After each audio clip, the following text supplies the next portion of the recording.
News के प्रायोजक है new Matku club centre, DS the family cloth shop. 90 दिनों में नशा छुड़ाएं, आज ही आए शुद्धिकरण नशा मुक्ति केंद्र।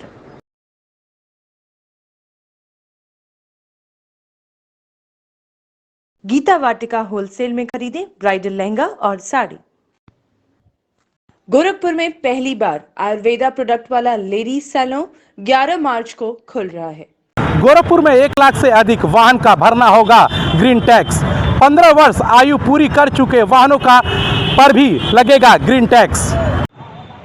अगर आपका वाहन 15 वर्ष की समय सीमा पूरी कर चुका है और आप उसके पंजीयन या नवीनीकरण कराने जा रहे हैं तो आपको ग्रीन टैक्स भी जमा करना होगा। ग्रीन टैक्स के दायरे में जिले में 1 लाख से अधिक वाहन आ रहे हैं। पुराने वाहनों से पर्यावरण को हो रहे नुकसान को देखते हुए शासन ने 15 साल की आयु पूरी कर चुके वाहन पर ग्रीन टैक्स लगाया है। ग्रीन टैक्स के दायरे में प्रदेश में 56 लाख से अधिक वाहन आएंगे। बात अगर अपने जिले की करें तो यहाँ ग्रीन टैक्स के दायरे में 11,7724 वाहन आएंगे, जिसमें 95,099 4 मोटरसाइकिल और स्कूटर, 4396 मोपेड एवं 17,334 मोटर कार 15 साल की उम्र पूरी कर चुके हैं। इन वाहन के स्वामियों को वाहन 15 साल की उम्र पूरी करने के बाद उन्हें पुनः पंजीयन नहीं कराया है। इन वाहनों को पंजीयन फिर से कराने पर पहली बार लगे वाहन पंजीयन शुल्क का 10% धनराशि ग्रीन टैक्स के रूप में जमा करना होगा। सरकार का मानना है कि पुराने वाहनों से प्रदूषण ज़्यादा होता है, जिससे पर्यावरण को काफ़ी नुकसान हो रहा है। इसलिए प्रदूषण को कम करने के लिए और पर्यावरण संतुलन बनाए रखने के लिए 15 वर्ष की समय सीमा पूरी कर चुके वाहनों के लिए नवीनीकरण कराने पर ग्रीन टैक्स लिया जाता है। ग्रीन टैक्स से मिलने वाले राजस्व का उपयोग पर्यावरण संरक्षण में किया जाता है। कुछ वाहन जो पर्यावरण को कम नुकसान पहुंचाते हैं या नहीं पहुंचाते हैं, जैसे सीएनजी, एलपीजी, एथनॉल, इलेक्ट्रिक गाड़ियां, ऐसी गाड़ियों पर ग्रीन टैक्स नहीं लगाया जाता है। किसानों को भी इस टैक्स से मुक्त रखते हुए सरकार ने खेती किसानी से जुड़े वाहनों जैसे ट्रैक्टर, हार्वेस्टर, टीलर को भी ग्रीन टैक्स के दायरे में बाहर रखा है। ग्रीन टैक्स उन गाड़ियों पर लागू होता है जो गाड़ियां अपनी 15 वर्ष की आयु पूर्ण कर चुकी होती हैं। ग्रीन टैक्स लगाने का एक नियम है जो परिवहन विभाग द्वारा बहुत सालों से प्रचलित है, ये कि 15 साल जब पूरी गाड़ी हो जाती है तो जो इनका वन टाइम टैक्स होता है उसका 10% ग्रीन टैक्स के रूप में लिया जाता है। जब वो गाड़ियाँ 15 ईयर्स के बाद रिन्यूअल ऑफ आरसी के लिए आती हैं, कार्यालय में उपस्थित होती हैं, तो उनकी गाड़ी का टैक्स का हम 10% लेकर ग्रीन टैक्स करके उनकी गाड़ी का रिन्यूअल अगले 5 साल के लिए हम कर देते हैं। बहुत सारे वाहन स्वामी, चाहे वो प्राइवेट हैं चाहे कमर्शियल हैं, उनको ये मालूम नहीं होता है, वो अवगत नहीं होते इन सब चीज़ों से कि उनको रिन्यूअल के टाइम पे भी टैक्स देना पड़ता है। तो इसकी जानकारी के लिए समय समय पर भारत सरकार, उत्तर प्रदेश सरकार और परिवहन विभाग आपको अवगत भी कराता रहता है, सचेत भी करते रहते हैं कि रिन्यूअल मोस्टली लोग लापरवाही कर देते हैं कि अरे 15 साल हो गए, मेरी गाड़ी तो चल रही है और उसका आरसी नहीं, अगर रिन्यूअल कराएंगे तो कोई बात नहीं है। 15 साल के बाद अगर अपनी गाड़ी का आप रिन्यूअल नहीं कराते हैं और ग्रीन टैक्स नहीं जमा करते हैं तो आपकी गाड़ी बिना पंजीकृत मानी जाएगी। ये मैम क्या इसमें टैक्स जमा कुछ छूट भी मिल रहा है लोगों को? अभी ऐसा कोई छूट का प्रोविज़न नहीं है। अभी इस पे कुछ विचार चल रहे हैं शासन स्तर पे, लेकिन उसकी जानकारी अभी हम लोगों को नहीं है। लेकिन ये जो ग्रीन टैक्स जमा करके रिन्यूअल कराने का प्रोसेस है, ये अभी हमारे यहाँ पे चल रहा है परिवहन विभाग में। वहीं आरटीओ अधिकारियों का कहना है कि जिले में 1 लाख से अधिक वाहन अपनी 15 वर्ष की आयु पूरी कर चुके हैं। जब इन वाहनों के मालिक अपने वाहन के पंजीयन या नवीनीकरण कराएंगे तो इन्हें 10% शुल्क ग्रीन टैक्स के रूप में दिया जाएगा। एनबी न्यूज़ के लिए संजय कुमार, गोरखपुर।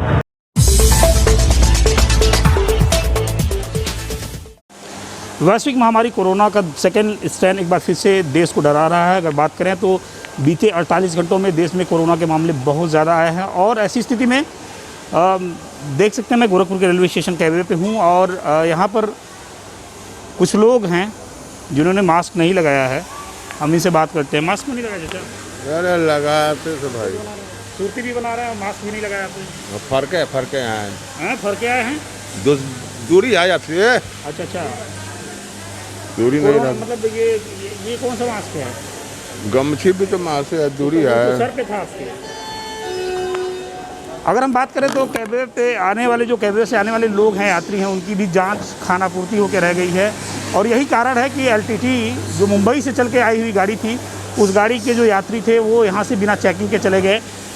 आपने मास्क नहीं लगाया? मास्क बाहर लगा लेते हैं। मास्क बाहर लगा लेते। अच्छा, कब लगाएंगे? जिम्मेदारी कब समझेंगे? बताइए।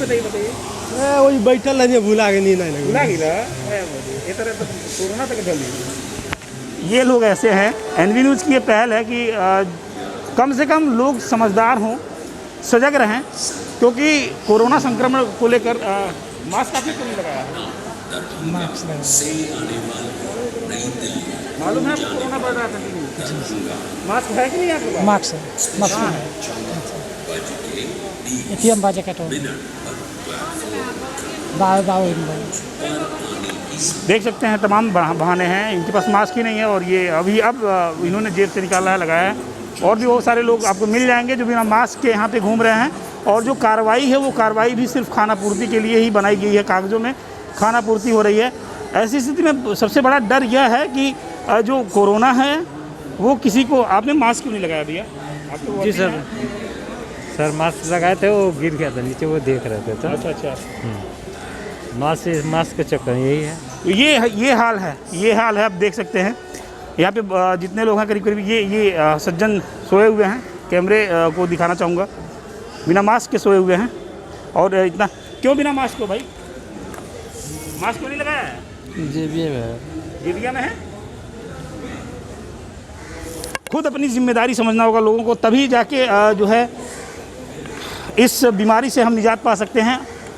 फिलहाल जो यहाँ पर अगर गोरखपुर की बात करें, गोरखपुर का जो भी इंट्रेंस है वहाँ पर चेकिंग सिर्फ खाना पूर्ति की जा रही है। हालांकि इस मामले में गोरखपुर के सीएमओ डॉक्टर सुधाकर पांडे ने बताया कि मोबाइल यूनिट के माध्यम से हम जो है संख्या बढ़ाएंगे, लेकिन वो कब तक बढ़ेगी इसका भी साफ अंदाज़ा नहीं है।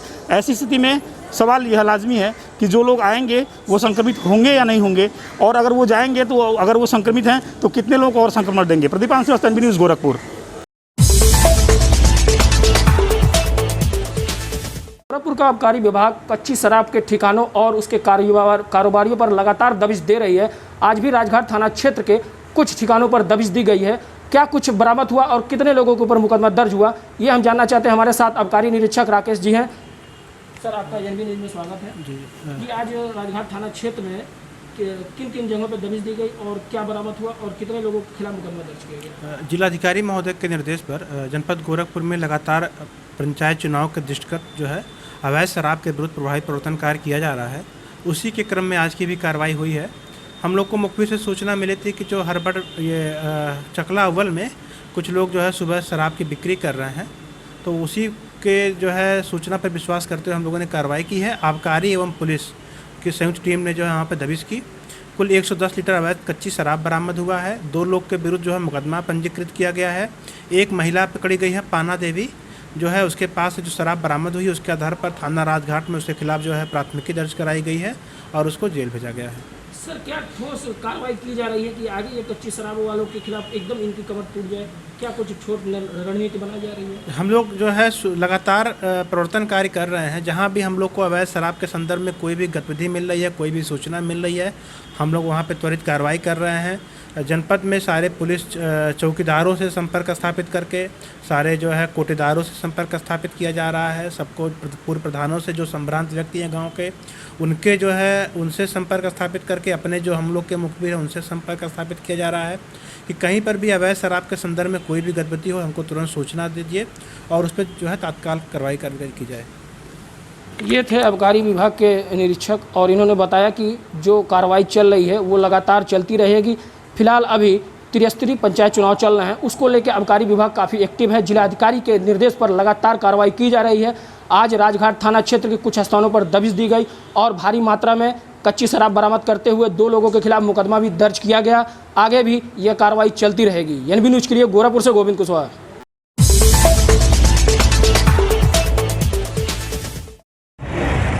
गोरखपुर में ऑटो मानक के विपरीत चल रही हैं। सवारियों को इसमें अधिक संख्या में भरा जाता है लोडर गाड़ियों की तरह। आइए रियलिटी चेक करते हैं कि किस प्रक्रिया के तहत ऑटो चला रहे हैं लोग। यहाँ पर भर आप लाइसेंस लेके चलते हैं अपने गाड़ी का? हाँ, लाइसेंस दिखाइए, लाइसेंस दिखाइए। लाइसेंस देख सकते हैं, दिखाइए लाइसेंस। लाइसेंस दे लेके चलते हैं बाबू। ऐसे नहीं चलते हैं ना, यहाँ से डिस्ट्रिक्ट में से लाइसेंस बिना चलेंगे आप। दिखाइए लाइसेंस दिखाइए। अरे नहीं दिखाएंगे आप? ये लाइसेंस नहीं दिखा पाए, इनके पास लाइसेंस था ही नहीं, क्योंकि जाहिर सी बात है जब लाइसेंस है ही नहीं तो दिखाएंगे क्या ये। आइए दूसरे से पूछते हैं। आप यहाँ पे ऑटो चलाते हैं ना जी? क्या नाम है आपका? रज्जाक। लाइसेंस आपके पास है? लाइसेंस दिखाइए।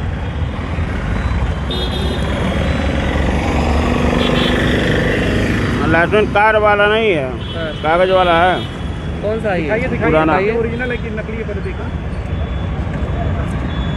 नहीं, ये पेपर वाला नहीं, जो कार्ड होता है जो। नहीं, कार्ड वाला नहीं बना। ये लेके चलते हैं आप? नहीं, ओरिजिनल दिए आरटीओ ऑफिस में। ये जो है आरटीओ कागज पे इस तरह से गाड़ियाँ चलाते हैं लोग, ये लाइसेंस दिखाकर। जो प्लेन पतले पन्ने में दिख रहा है ये बिल्कुल पूरी तरह से अवैध दिखाई दे रहा है ये। और भी लोग हैं, इनसे जानेंगे कि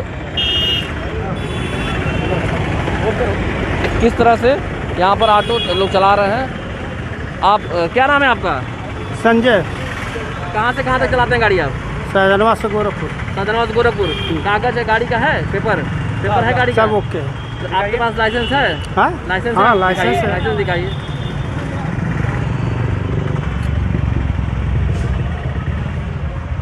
बिना लाइसेंस का चलेंगे भैया? गाड़ी का कागज यहाँ नहीं है, सब मोबाइल से ऐड करिएगा, सब मालूम। पेपर गाड़ी का? ये गाड़ी का पेपर साथ में नहीं रखता है, मालिक घर रखता है। मालिक घर पे रखते हैं गाड़ी का?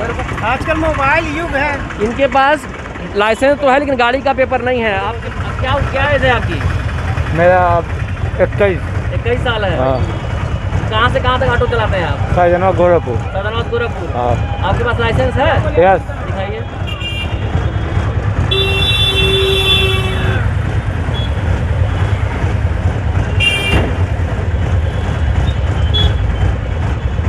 गाड़ी का पेपर है, सब कुछ है। पेपर दिखाइए। पेपर यहाँ पे नहीं है, वहाँ पे भी दिए हैं। स्टूडेंट करना दिए हैं, देख के आ रहे हैं वही। अभी अगर आपको तत्काल चेकिंग हो तो क्या दिखाएंगे आप? नहीं है पेपर आपके पास? इनके पास लाइसेंस। तो आपने देखा कि जब हम लोगों ने रियलिटी चेक किया तो यहाँ पर ना तो उनके पास गाड़ी का पेपर है और ना ही लाइसेंस ठीक ठाक है, जिसकी वजह से वो भागते हुए दिखाई दिए। गोरखपुर से एरबी न्यूज़ के लिए रुद्र प्रताप सिंह।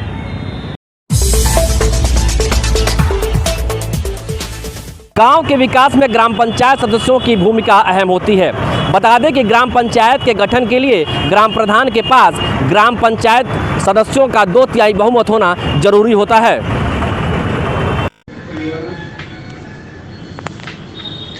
गांव के विकास में ग्राम पंचायत सदस्यों की भूमिका अहम होती है। इसे आप यूँ समझ सकते हैं कि ग्राम पंचायत के गठन के लिए ग्राम प्रधान के पास ग्राम पंचायत सदस्यों का 2/3 बहुमत होना जरूरी है।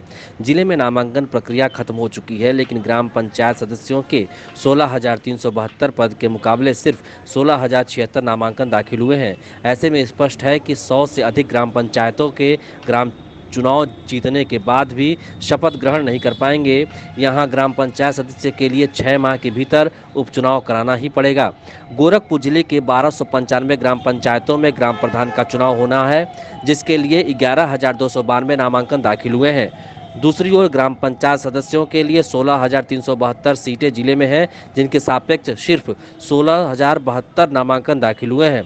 अब जबकि नामांकन कर प्रक्रिया खत्म हो चुकी है, ग्राम पंचायत सदस्य के 300 से भी अधिक पद रिक्त रह जाएंगे। ऐसे में अनुमान के मुताबिक 100 से अधिक ग्राम पंचायतों में ग्राम प्रधानों के लिए आवश्यक 2/3 बहुमत जुटाना नामुमकिन होगा।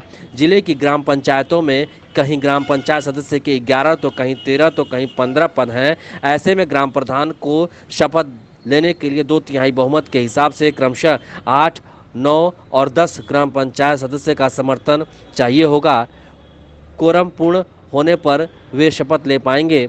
लिहाजा ऐसी ग्राम पंचायतों में ग्राम पंचायत सदस्य के उपचुनाव तक ग्राम प्रधान को इंतजार करना पड़ेगा।